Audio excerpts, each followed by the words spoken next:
Nakedness means to be vulnerable. Nakedness means to be open without barriers, without masks, in to yourself, to God, and to other people. We established that, and then we had a number of questions come in that had to do with emotional health and wellness, and we treated that. And so what I did was just a quick recap as to why be naked. And I said, imagine if you were naked standing in front of your bathroom mirror. When you're naked, you can see areas that need improvement. When you're naked to yourself, you can, you can see something at your back, you can see a small scar, you can, you know you see you see the bigger picture. When you're naked, you can get healing. If there's a cut somewhere, if there's a wound somewhere, you can see, you can access healing.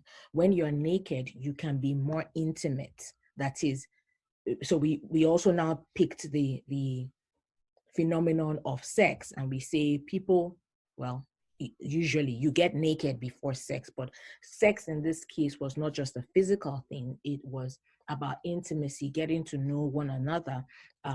That is, between two spouses, right? In a spousal relationship, when you are naked, there are no holds bars. You let down your guard, right? And so you are as truthful as you can to someone else. It's the same way. If you're naked emotionally, you can enjoy true intimacy and connection.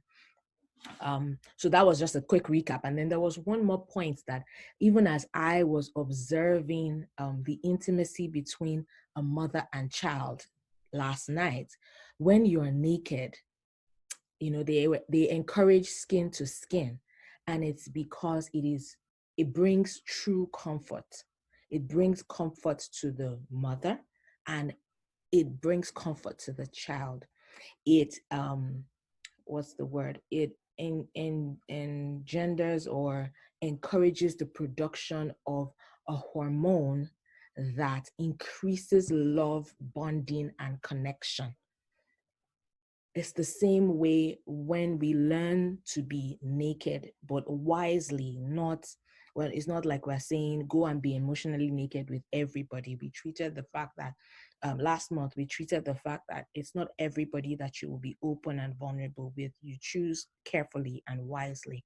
And so when you do pick a few select people, most likely not more than 3 people in your entire life, to be completely emotionally and mentally naked with, there is a stronger bond, a connection, that love that it's almost unshakable, really. As I was observing that mother and child bond last night, and I mean throughout today, I just translated it to what we're going to be discussing in our chats today. So let's dive right into it. It doesn't look like anyone wants to share their own naked experiences, but that's okay. I have a lot of questions to cover. I doubt we'll be able to do it within the next 1 hour, but we can try. And I'm going to, so I have them written down, not, I didn't link them. I got them from the people that are here right now, but I got them for all the people that registered for this chat.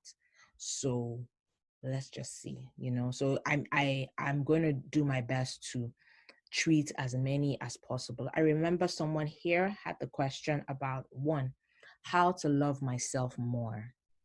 How to love myself more. And she followed up with the question saying, how to know if my spouse loves me. So my first the first part of my answer to that person who sent in that question would be, what do you recognize as love? I know that will tie back to what is very popular, which is love languages. If somebody gives you a gift, do you recognize it as love? Do you feel like, oh, this person thought about me? This person took their time to look for something that I would really appreciate, and it means and it expresses love to me.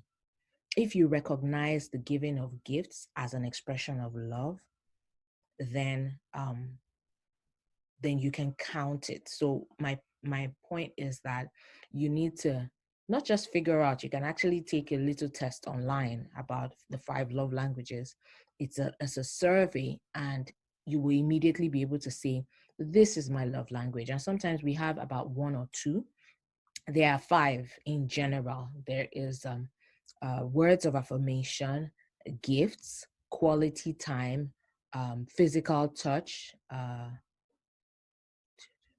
Someone tell me. So quality time, words of affirmation, physical touch, um, giving of gifts, acts of service. So those are the 5 in general love languages. It will lead me to my next point, which is to answer when you said, how do you know that your spouse loves you? You also need to sort of like observe. Through observation, you need to figure out what is what is his own love language. How does he not just express love, but how does it look like, oh, he recognizes love? And this love can be, how does he take care of the children? What do you think, like when he is trying to show that he loves the children, what does he do? Does he sit with them, play with them, spend time with them? Does he go out and buy stuff, and just randomly, not just, oh, your birthday or something? Does he just, you know, go out and say, oh, I was thinking about you and I got you this? That would really help you to see that, okay, these are, or this primary method of expression is his love language, or these 2 methods of expressions are his love language. And then you can now say to yourself that he's expressing it the way he knows how. And the thing about relationships and really identifying and saying this person loves me is you have to take it at face value. Love by itself, by definition, trusts. Love trusts. Love doesn't poke holes. Love doesn't doubt. So you love that person, you need to take their own love that is reciprocated. You need to take it at face value. And that is, when I say face value, I'm not saying it in a negative way. The person shows that they love you. Take it, enjoy it, experience it. What's it called? Relish it. That's the only way I can. I don't know what other English word to use, but enjoy it, bask in the love, in the ways that the person shows love to you. Enjoy it, right? And of course, it connects with your first question that said, how can you love yourself more? The more you love yourself, the more open you are to enjoying someone else's love. So, as an example, if I don't love myself, that is, if I'm not tripped by who I am, if I don't feel like I am a person of worth and value within my heart of hearts, if my husband comes and says, I love you, I won't believe him. If my husband is saying to me, you are the best thing since sliced bread, you are so talented, you are this, you are that, if I don't feel that way about myself, I will not believe my husband. So, how can you love yourself more? I think we had a conversation, or maybe it was a podcast actually, and I said you need to get to know yourself more. You find that, oh, I love pearl earrings, I don't like gold earrings. That in itself is just like this is awesome about me. It's something to love. Or you say to yourself, I can't stand cheese. I'm just using this as an example, but the point is you love yourself more. The more you love yourself, the more open you are to enjoying someone else's love. So as an example, if I don't love myself, that is, if I'm not tripped by who I am, if I don't feel like I am a person of worth and value within my heart of hearts, if my husband comes and says, I love you, I won't believe him. If my husband is saying to me, you are the best thing since sliced bread, you are so talented, you are this, you are that. If I don't feel that way about myself, I will not believe my husband. So how can you love yourself more? I think we had a conversation, or maybe it was a podcast actually, and I said you need to get to know yourself more. You find that, oh, I love pearl earrings, I don't like gold earrings.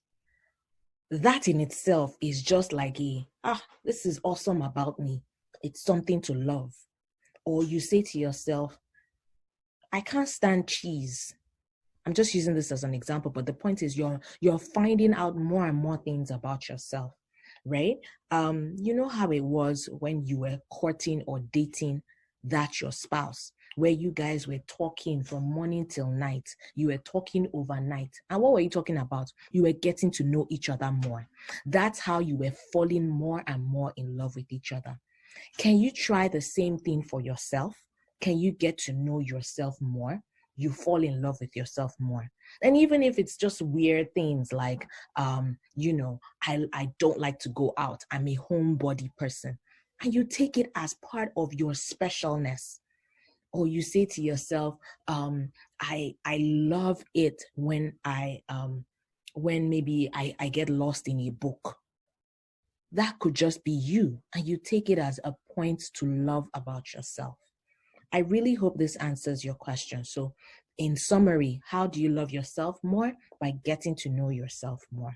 And the more you get to know yourself, remember in one of those podcasts, I talked about various personality assessments, self-knowledge tools. All you have to do is Google it, I promise you. And those assessment forms online, they probably take about 10 minutes maximum to fill, and you see your results. And when you see your results, you don't just skim over it. You read it. It will describe to you and say, oh, you flourish best in these kind of circumstances. You like this, you don't like that. Take those things and accept them, enjoy them, compare them with what you see in your reality. Sometimes the assessments, the results are like, they could be off a little bit, but it doesn't mean that they are not true, because they are based on a generality of so many characteristics of millions of people around the world. So you don't always have to like immediately take everything hook, line, and sinker, but you will enjoy reading about yourself. Okay? So my point is, sorry for any background noise. I'm in a hospital. No, please don't take it away. Oh. No. Thank you. Do you get me? Sorry about that, guys. So get to know yourself more. You'll get to love yourself more. The more you get to love yourself more, the more you will believe that your spouse loves you. Enjoy discovering your love language, how you express love, and then observe and study how your spouse expresses love. I think I answered that. I'm going to really build from sort of romantic love questions to the others because, just because it's Valentine themed, just for the sake of it. Someone asked, are relationships necessary? The reason why she asks is because she's been hurt so much in the relationships before. And she's like, are relationships even necessary?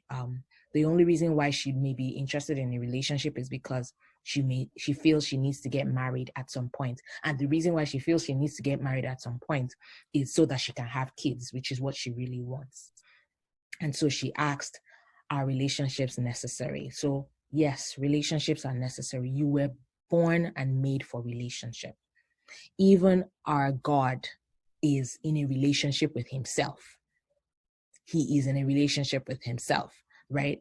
So there is, well, biblically speaking, there's God the Father, God the Son, and God the Holy Spirit. But whatever the case may be, no man is an island. At least you will recognize that. You need people not just to survive, but you need people to thrive. You need loving relationships, people that support you unconditionally, people that will be there for you, people that will drive 3.5 hours so that they can be with you when you're having a baby. Right? And so I'm using this just as an example. She's my friend, But because I love her, because we've been in a relationship for so long, we have invested in each other. I didn't blink when I had to do it. I didn't blink because we are vested in each other. And yes, relationships make you a better person. Whether the relationship is romantic or it's family or it's friendship, relationships are necessary. How do you build mind systems to prevent seeing yourself? Because now I'm answering a question that was now connected to that same question. How to build mind systems that prevent seeing yourself as unlovable. You are definitely not unlovable. You are loved already by God. You are not just loved, but God is actually head over heels crazy about you. That is a fact. I can't add to it. I can't take away from it. God loves you. You are built for him to love. You know, it's so weird that God created us. You know, let's say, think about a manufacturer, right? Just think about a manufacturer, somebody that wants to manufacture these ring lights that did not work. But the person thought about it in their mind, and they were thinking, okay, this is a solution. People need lights so that they can, so that they can look good on video. And and this same light, we want it to be able to hold the phone so that it is easy, yada, yada, yada, right? So they thought about a solution. When God was creating you, the solution he was looking for is for you to keep him company. I can never get over it. The solution, the primary solution for God creating us as human beings is to keep him company. He was looking for somebody, people to love, to pour himself with, to hang out with. That's why he created us. You are already loved. You are not unlovable. You are loved already. So it's impossible for us to say that you are unlovable because you're already loved. That's the first step for you to know.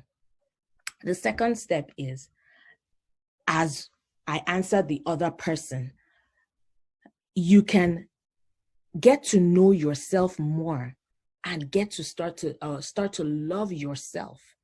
The more you love yourself, then you know that you are lovable, you are loved. And how do you create those mind systems? The one that will cement the fact that you are loved. Systems are made up of habits. So what are you going to do every day that affirms the fact that you are loved and you are lovable? What are you going to do every day that helps you discover a new thing about yourself and establishes it in your mind? Remember, you asked me a very direct question. How do you build mind systems? And as I said, the building block of systems, especially for your mind, are habits. And habits are daily things. It's not that every week you will do it. It is every day. What are you going to do every single day that reiterates the fact that you are lovable, you are loved? Will it be an affirmation? Will it be something that you find out about yourself and say back to yourself that will help you know that you are amazing, you're special, you're one of a kind? You like jumping off planes, as an example. I'm just using this as an example, right? And you say it back to yourself and say, wow, there's no one like me. I'm different. I am special. And really, even if people we already know this, that, there's no one, truthfully, really, really, really, there's no one like you in the entire world. As many as we are, billions of people on the earth, nobody is like you. Nobody has the same combination and yes, that's the word, combination of characteristics, experiences, personality traits, unique worldview, perspectives. Nobody. You are completely different. That's enough to love. You need to consistently, daily, regularly say it back to yourself. Discover more every single day. That will help you build a system. I can't go into it because there's so many questions to answer, but I know that helped. I already know that helped. And let's look at another question. The difference between self-care and self-love. Yes, those terms are used interchangeably. So self-care, it references things that people do to show themselves, to show themselves physical, to treat themselves physically.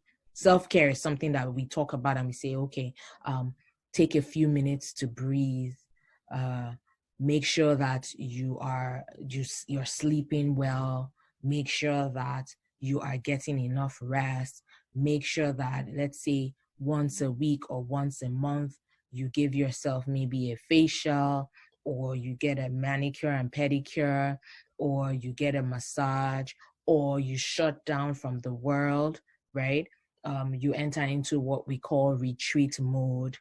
Those are activities that are associated with self-care. It just basically means that care for yourself, give yourself the same, give yourself the same regard and respect. Self-love is the bigger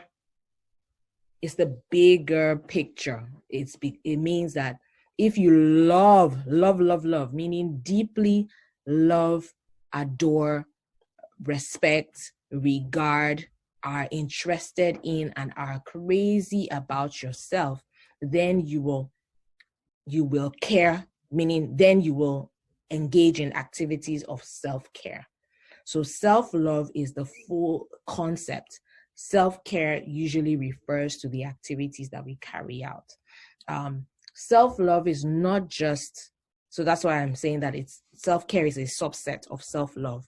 Self-love is not just going for a spa treatment. Self-love is being able to have boundaries. Self-love is knowing what you will and will not accept. Self-love is being able to say, this person is treating me in a certain way and I will not accept that, right? Because you love and you regard yourself, and so you are able to say, I deserve better. Speaking of boundaries, the next question that I'm going to treat is boundaries for an emotional abuser, especially when this abuser is a parent. It is definitely not one that is easy. Because the person is your parent, it means that you have respect for him or her. It means that you do not want to hurt that person. You do not want to be rude to that person. But for sure, as a whole nother human being, you yourself deserve respect. You yourself deserve to not be abused, right? You deserve to not be spoken to in a way that hurts your own feelings. It's a balance. It's a thin line between being firm and being respectful. So I would say that you can, one, identify various examples of where the person, where you have been treated in such a way that you count as emotional abuse, and you can sit that person down and say, Mom, Dad, these things have been happening over the past few months or years. Here are a few examples. Whenever these things happen, it makes me feel XXX. It makes me assume that I am maybe not worthy, not deserving of love, not a good person, and so on and so forth. So you are saying to them, when you do this, I feel this. Because of this, Mom, Dad, I would like to respectfully ask that this does not happen again. However, I cannot control what you do, Mom, Dad, even though I have asked you. that it does not happen again. I can't control your own actions, but I can control my reactions. This means that if you do this, or if this kind of scenario repeats itself, I will have to shut down. I will have to walk away from the physical space. I will have to take a break and maybe take a walk out of the house if this happens, because I am trying to protect my own mind.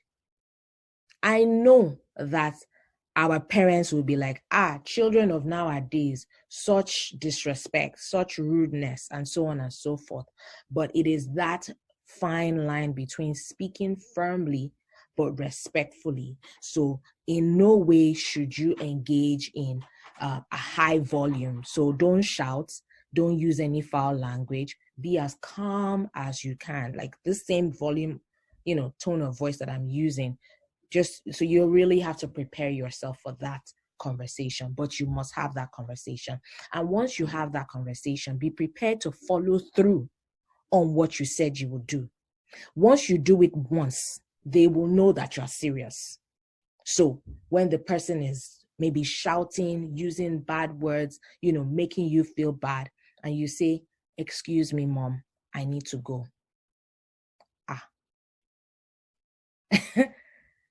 I'm pretty sure it will be a shock. And when you say, "Excuse me, mom, I need to go. I need to leave this environment," you stand up and you go. And you go for a while and you go and calm down. Let's see what happens.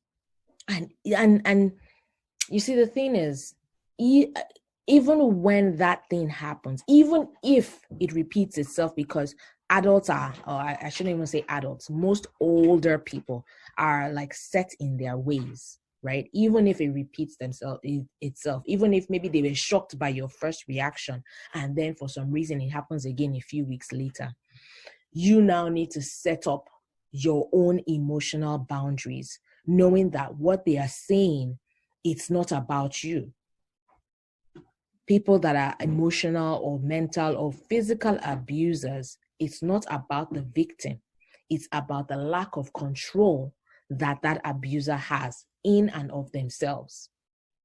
So whatever words that they use that is emotionally or mentally abusive to you, you need to have your own, what's the word? It's almost like punch for punch, right? So you take any of those words as a punch and you're saying to yourself, this is my counter attack in my mind. If that my mom keeps saying, "You're a good for nothing person," your own counter punch is, "No, I'm not a good for nothing person. Instead, I'm good for everything. I was made in the image of God. I have this. I'm a person of value. I can do this, da da da da da." So it's almost like you prepare your own reaction and you rehearse it in your mind. It's part of your mind systems.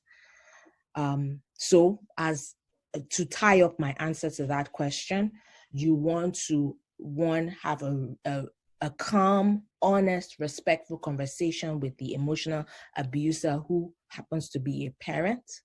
You need to let them know what the consequences will be for repeating any of these abusive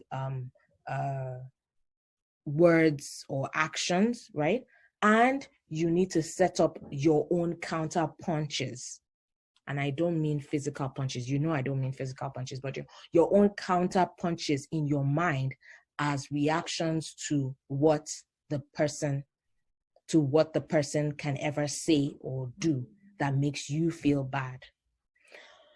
Let's move on really quickly. I think we're doing good with time. How to cut off an unhealthy relationship that is holding me down strongly.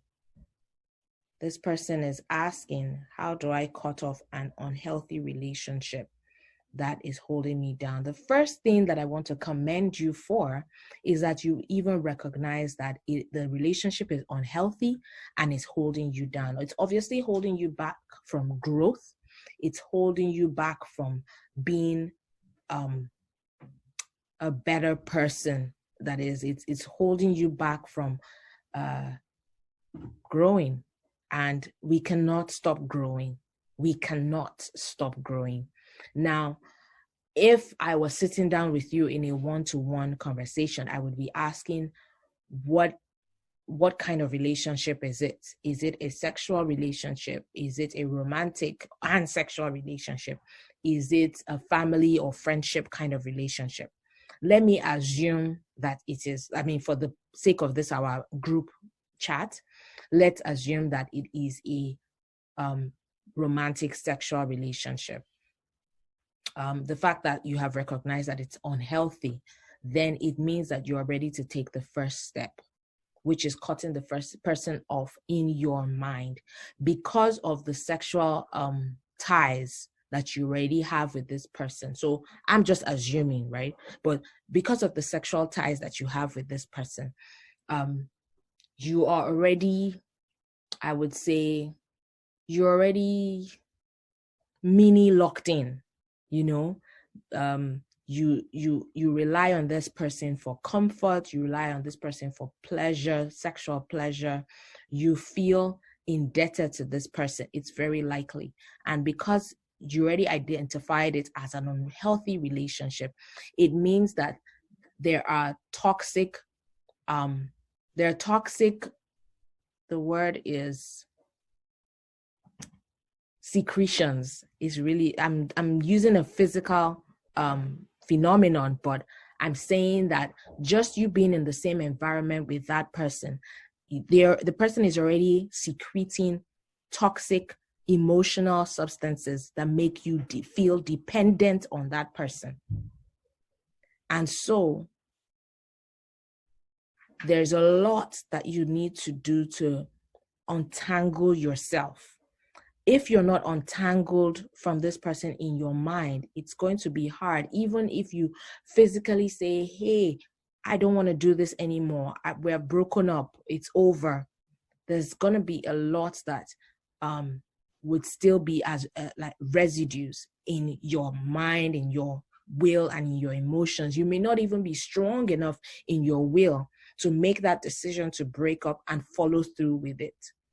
Right? So there's a lot in terms of untangling. You may need to reduce, you will need to reduce the level and the regularity or the cadence of your interactions with this person. If you were talking to this person 3 times a day, every day before you sleep, or every night before you sleep, every morning when you wake up, all that kind of stuff, you need to start tethering it, and reducing it, right? And then you need to also seek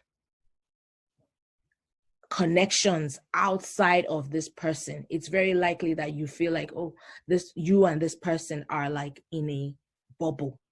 You need to come out of that bubble and relate with other people in platonic ways. So I'm not saying that you jump from one romantic sexual relationship to the other in order to get over that person.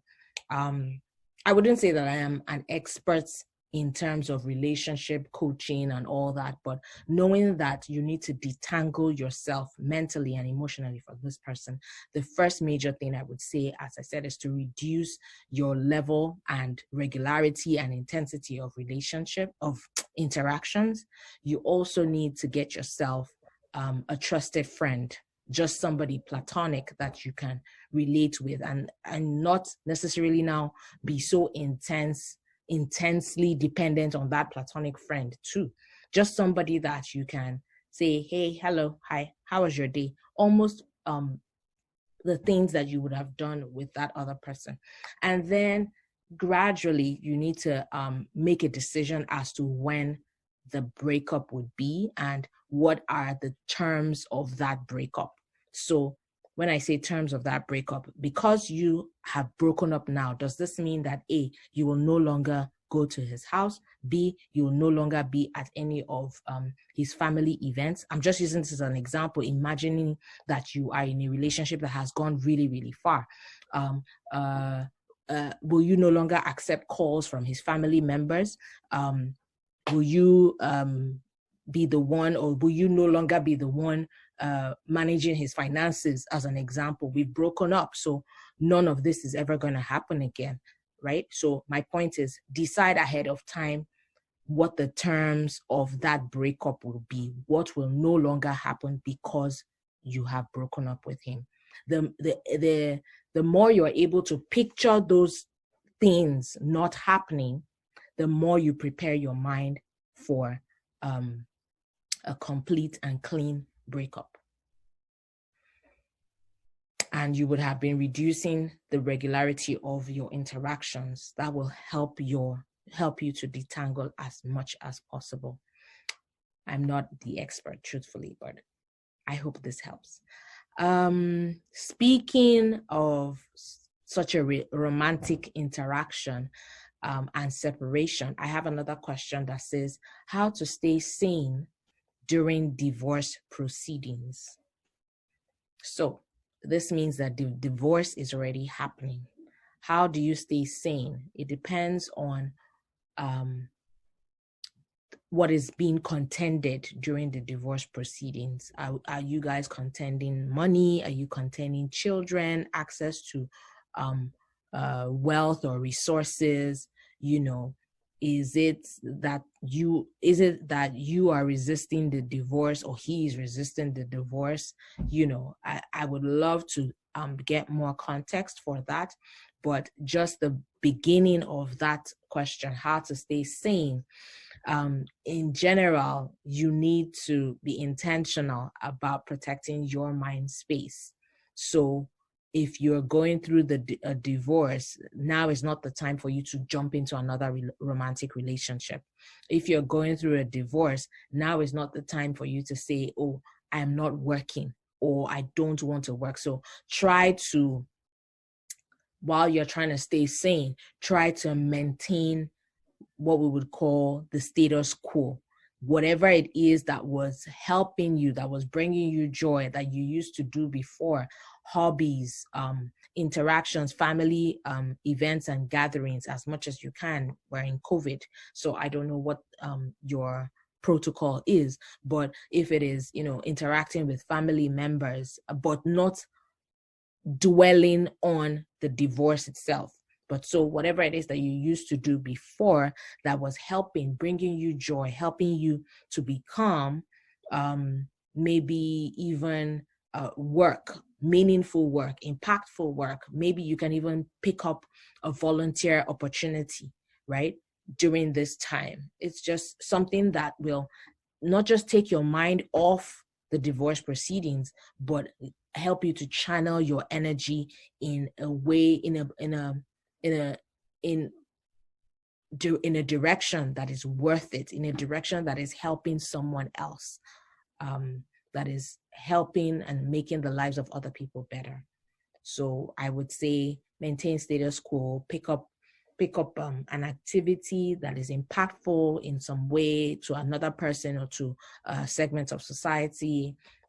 Keep up your family, relevant family connections, and you will stay sane. You will maintain your sanity. I have absolute trust in that. There's a question. This particular question, the person said that they have a love interest. That is, they like this guy. I think that the person that asked the question is a lady. She said that how do you navigate a love interest that is still in the friend zone? So, and then she went on to say that they've been friends back and forth over the years, but since the beginning of this year, he has been more intentional about their friendship, but she does not want to be led on indefinitely because he hasn't made any form of either marital or romantic intentions clear. And my simple answer to that would be, ask him. If you both have been friends, there's absolutely nothing wrong with saying, hey, guy, how are you? What's up? Let's talk. It looks like we're getting closer. It looks like our friendship is getting deeper and in a good way. Is there somewhere you're going with this? Are you interested in me in a way that is more than friendship? Because the truth is, you don't have time. And I don't mean that in a go and rush way, but you are really just asking him, I can't read your mind. So what is on your mind? That's it. And prepare for this simple question. Make sure that it is a face-to-face conversation, not over the phone.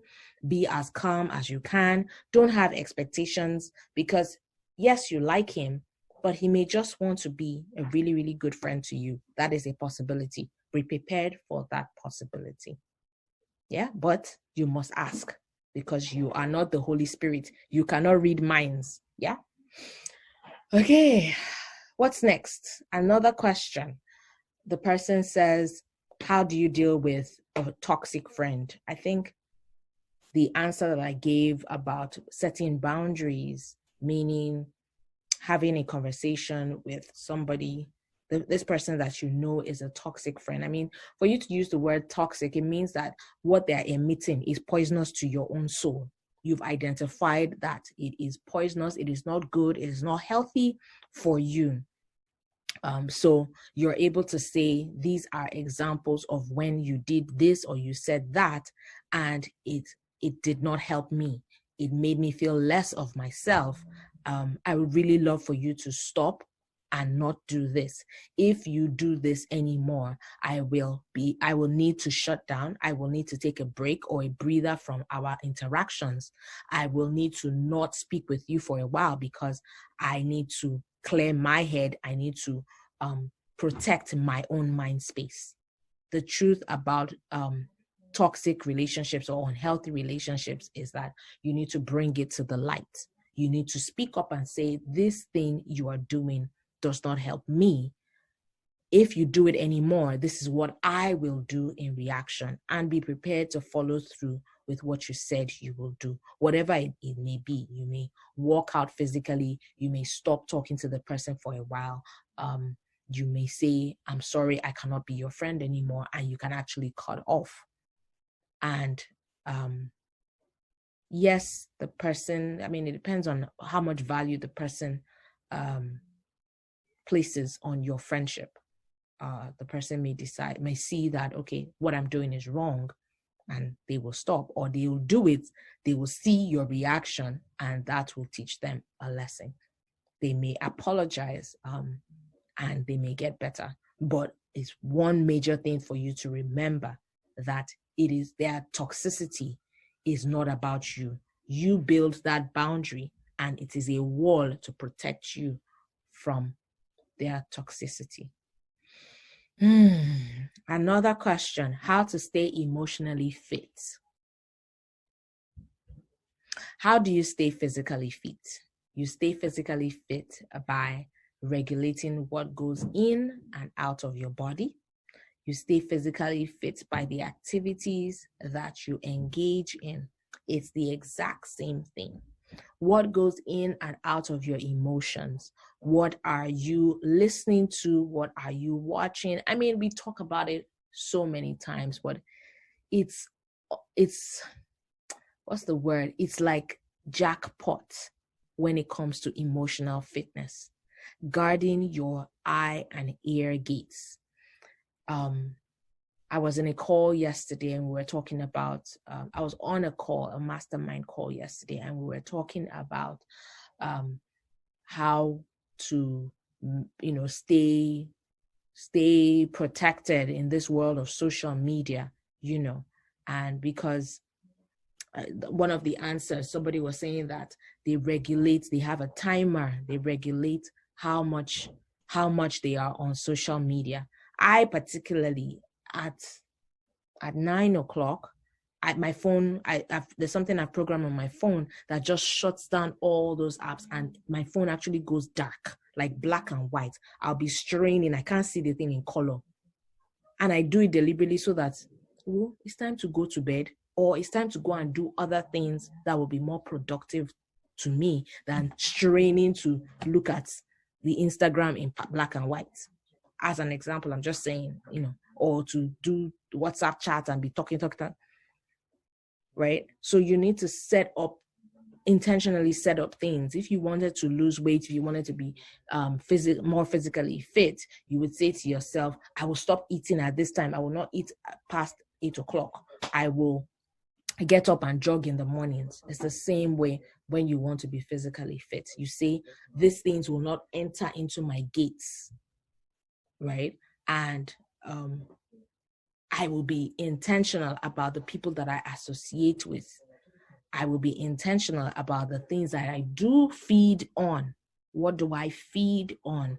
So what exact words, pictures, we talked about, was it?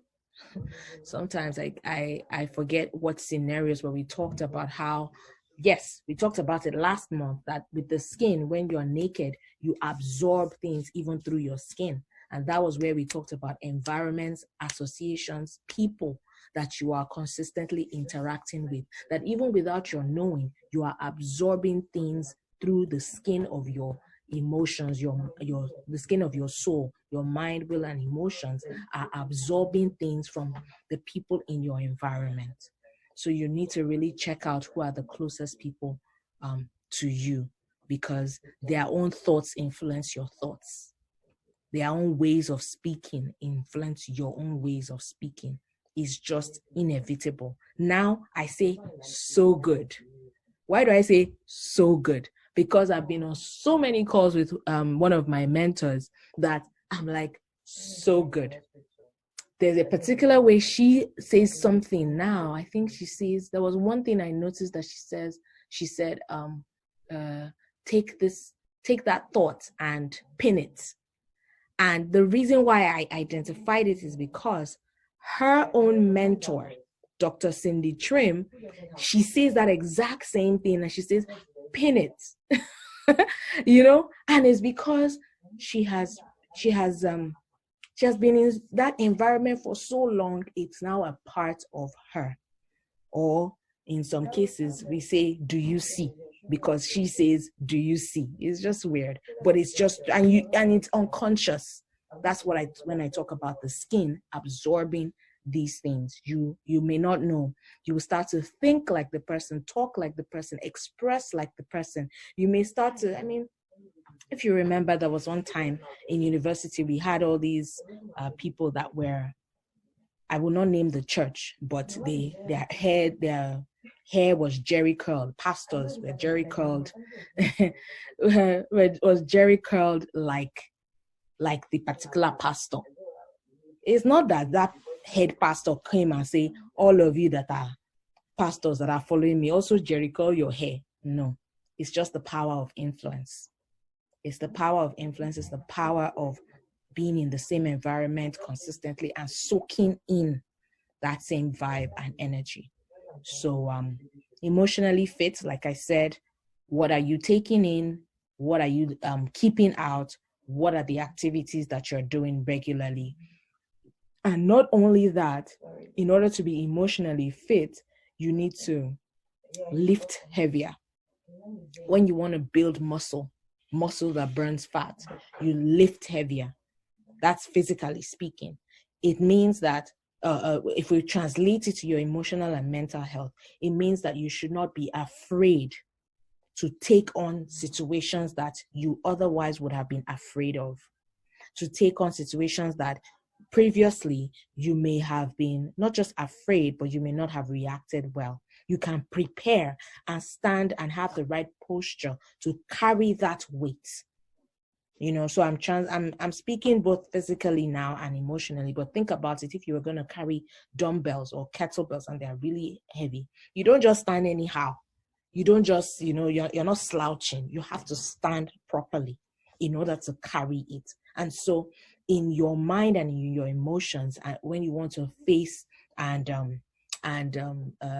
that's the word, face and confront situations that otherwise would have been heavyweight for you, you sort of have to stand. You have to stand in your mind. You have to be prepared. You have to gather all your faculties together, intentionally, knowing that you will and must carry that heavy weight. whatever that heavy weight is, because you would recognize that that weight was heavy, right? I hope someone is learning,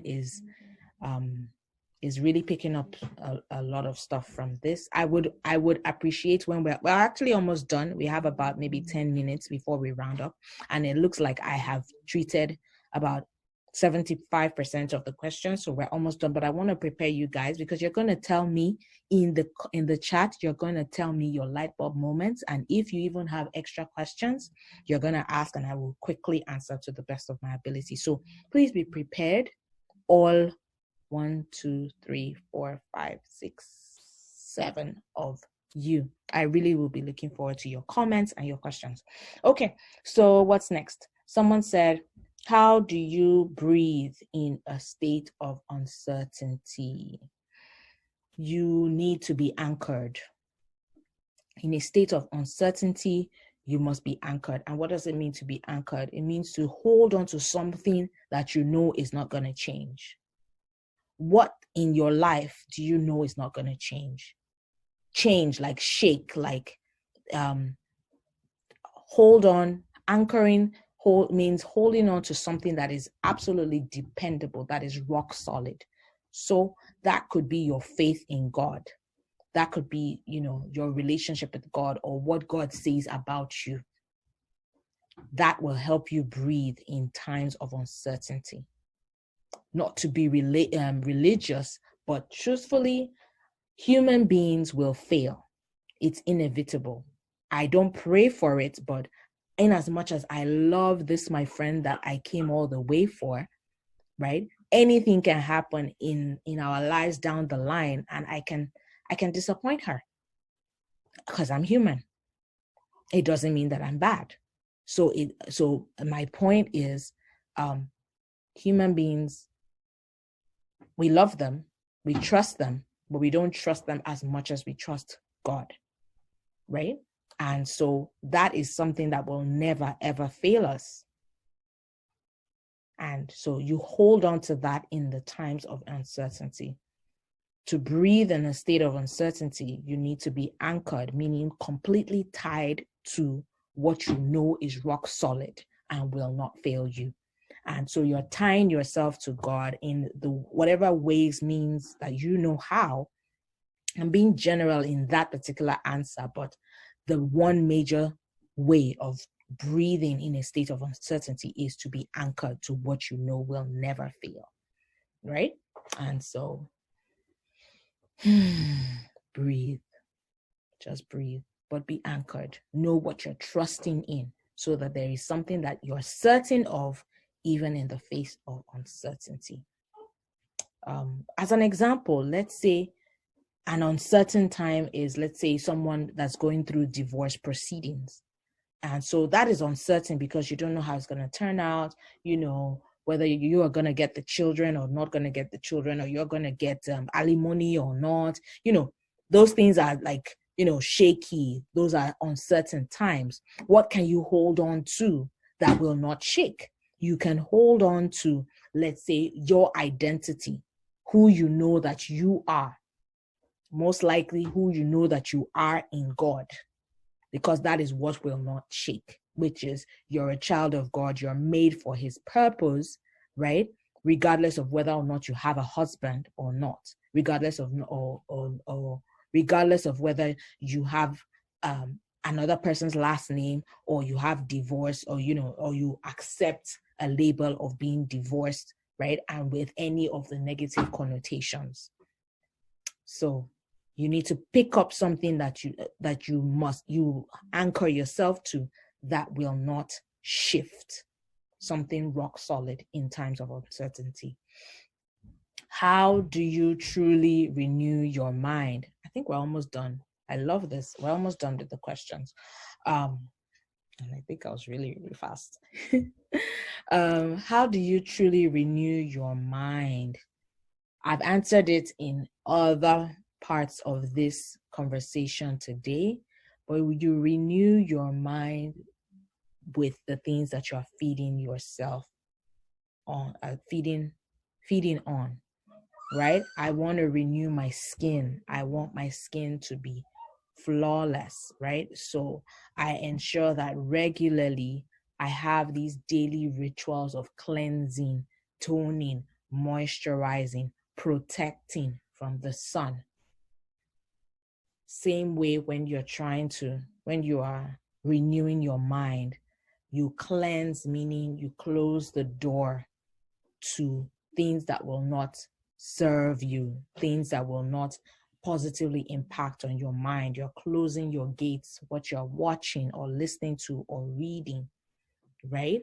And then, so yes, you cleanse, yeah, cleansing. And I said that's by closing the door, right? And so what else? You're toning.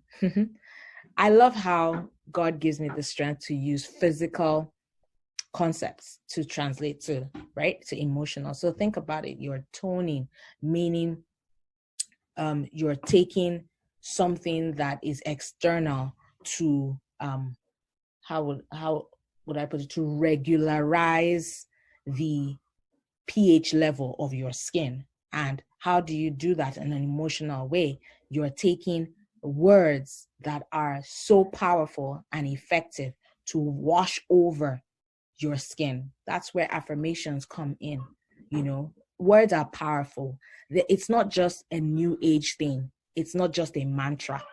It is something that is proven scientifically, physically, emotionally. People talk about how they break free from trauma and mental shackles with the right words, with the right cadence of those words, right?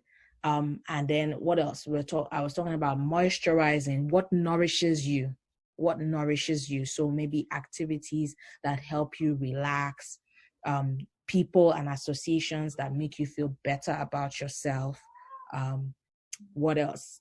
You're protecting your skin from the harmful rays of the sun, but then in this case, you're protecting yourself and your mind from anything that can make it worse, right?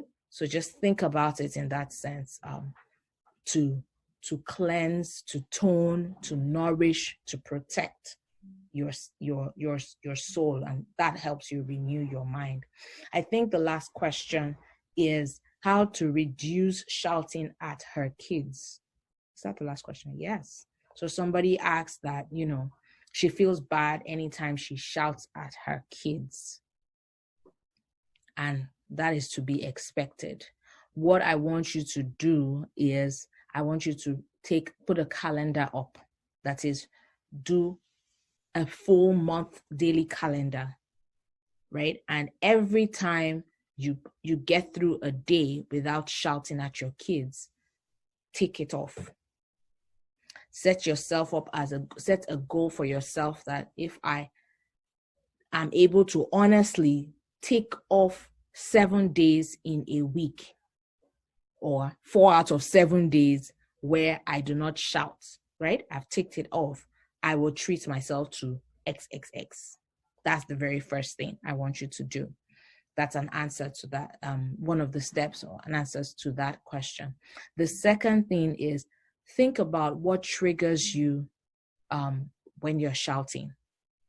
It's really that there would have been something else that may have frustrated you, not really the kids and their behavior. It would have been something there'll be something in the background. Maybe you had a tough day.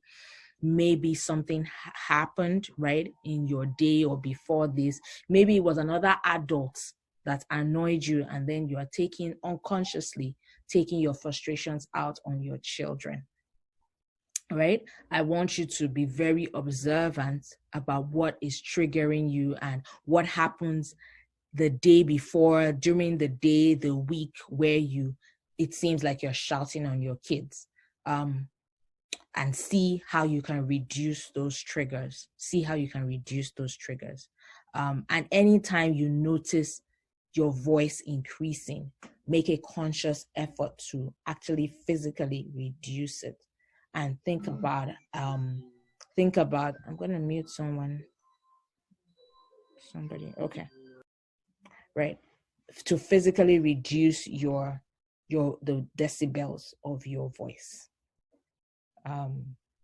So set up a reward system, watch your triggers, and then physically be intentional about reducing the decibel level of your voice.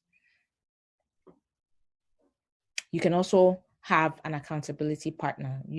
If maybe you have a husband, you can ask your husband to pinch you or wink at you or come and give you a hug every time he hears you shouting at your kids. That's a really nice accountability system. You and your husband get closer, and especially the hug one. That's a really nice tip, I think. You get closer, your children notice that, mommy is always hugging daddy, but in a good way. And, gradually, it's a secret code between you and your husband. So it's not like your husband is shouting from the top of the stairs, saying, stop shouting. The children will start saying the same thing too. And that's not what you want. You want your husband to be able to communicate with you that, hey, your voice is a bit too loud. And so he's correcting you in love. And you're getting better. And you're going to reward yourself maybe with a scoop of ice cream every time you go through 5 out of 7 days. And then it starts to increase, starts to get better without shouting. That's the end of all the questions. I can't believe that we did it. Thank you guys so much. I've been talking for so long. Okay, so I am listening. Or if you want to speak up, please go ahead, raise your hand, and I will unmute you. Or you can type. I want to know, even if it's just one thing that made a difference to you and likely you can put into practice.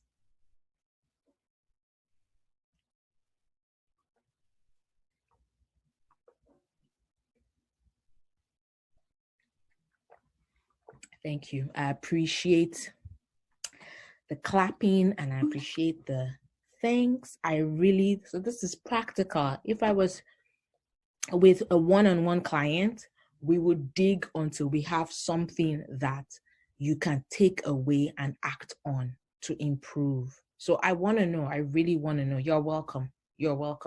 I want to know what you can take away and act on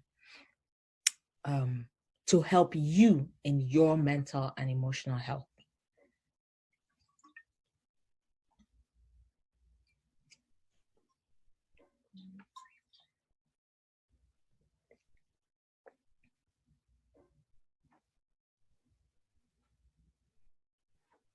Seeing love in other forms. Yes. How does he express love to the children? You can get your clues from there.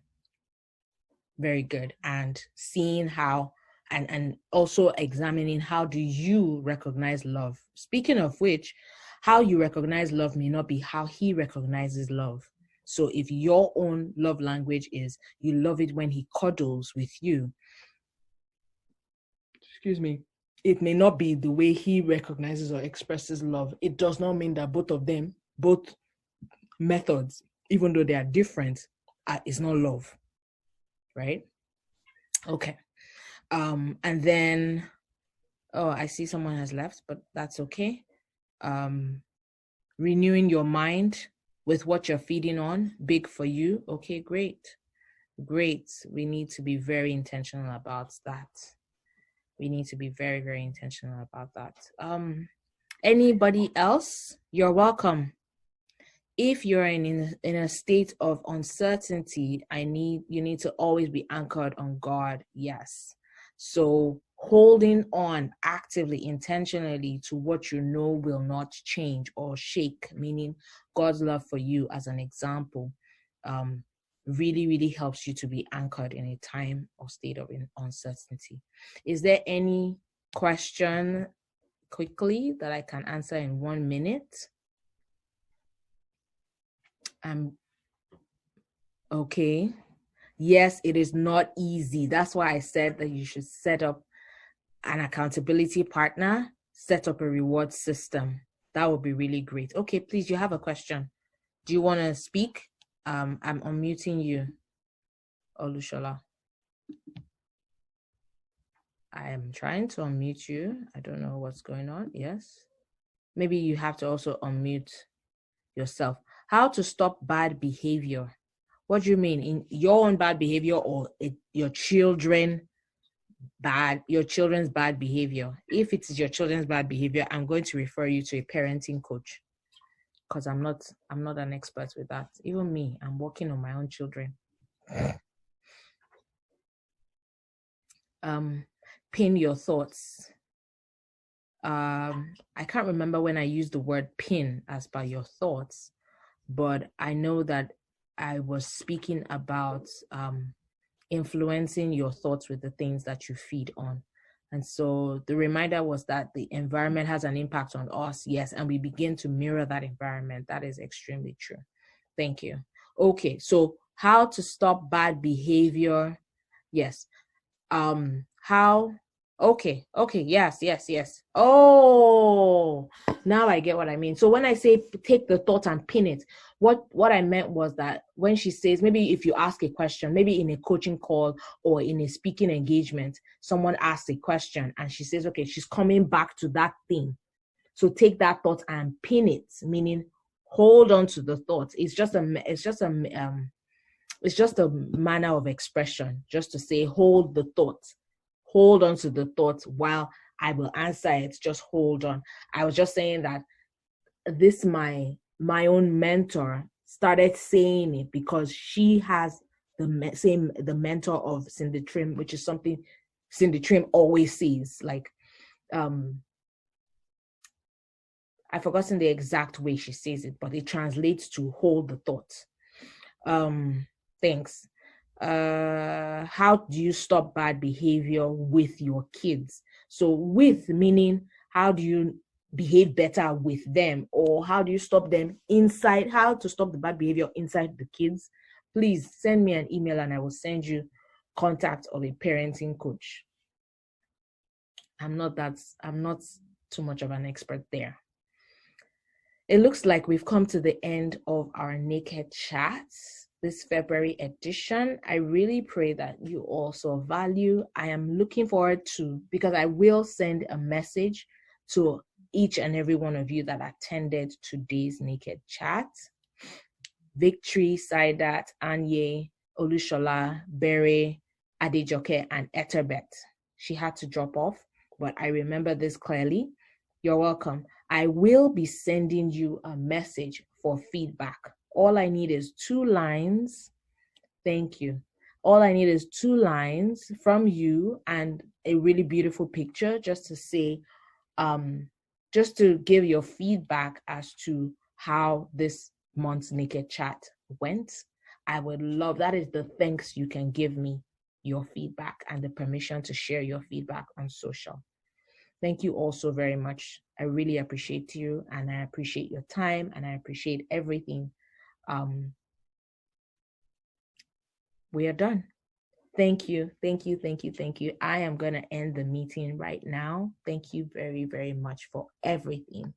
And I look forward to seeing you and other people in the March Naked Chats. It means that you're going to share it, share the event, share the flyer when it comes out for registration. Bye. Thank you for your time too. Take care. Bye-bye.